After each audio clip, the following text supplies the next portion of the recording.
இது இயல்பான ஒரு விஷயம். அதுக்கு எப்படி நடவடிக்கை எடுக்கிறாங்க? இயல்பான லாக்அப் டெத்ங்கிற விஷயம் காலங்காலமா நடந்துட்டு இருக்கு. எந்த ஆட்சியா இருந்தாலும், யார் முதல்வரா இருந்தாலும், நாளைக்கு நீங்க விரும்புற விஜய் அவர்கள் இன்னொரு இன்டர்வியூ எதுக்கிட்டீங்க, என்னப்பா நீங்க எல்லாரும் என்ன பண்ணுவீங்க? நீங்க ஏன் இதுதாங்க நார்மலைஸ் பண்றது? தயவு செய்து பிரஸ் மீடியா நண்பர்களே ஒண்ணு புரிஞ்சுக்கங்க. சாத்தான்குளம் கேஸ் நடந்தப்ப நம்ம இப்படி ஹேண்டில் பண்ணல.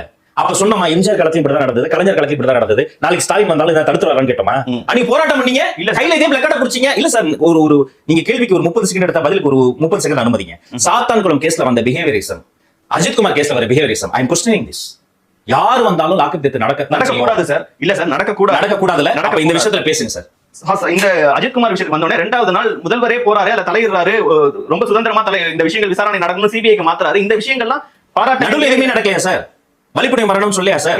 சாத்தான்குளம் கேஸ் இல்லன்னு சொல்லியா சார்? காவல் மரணமே இல்ல, காவல் கொலை கூட இல்லன்னு சொல்ல பரவாயில்ல, காவல் மரணமே இல்ல. சேனல்ல ரெகுலரா வாட்ச் பண்றவங்க எனக்கு தெரியும். அன்னைக்கு முதல் நாள் 3 வீடியோ போட்டது நாங்க தான். காவல் நிலைய மரணங்கள் நடந்துட்டு இருக்கு, இதுக்கு உடனடியா நடவடிக்கை எடுக்கணும்னு. ஆனா அதே தான் சொல்றோம், 3வது நாள் முதல்வர் ஒரு சாரி கேட்கிறாரு, அதுக்கு பொறுப்பேற்றுக்கிறாங்கிற விஷயம் ஓரளவுக்கு அக்செப்டபிளான விஷயம் இல்லையாங்கிற கேள்வி கேட்கிறேன். நீங்க அந்த உங்களுடைய எதிர்பார்ப்பை நான் மக்கள் மத்தியிலே பதிலா விடுறேன். அவருக்கு சொன்ன அப்பாலஜி ஏத்துக்கிறாங்களா இல்லையா? இந்த சாரி மட்டும் போதுமா? கரிவேலங்காட்டுல லேண்ட் போதுமா?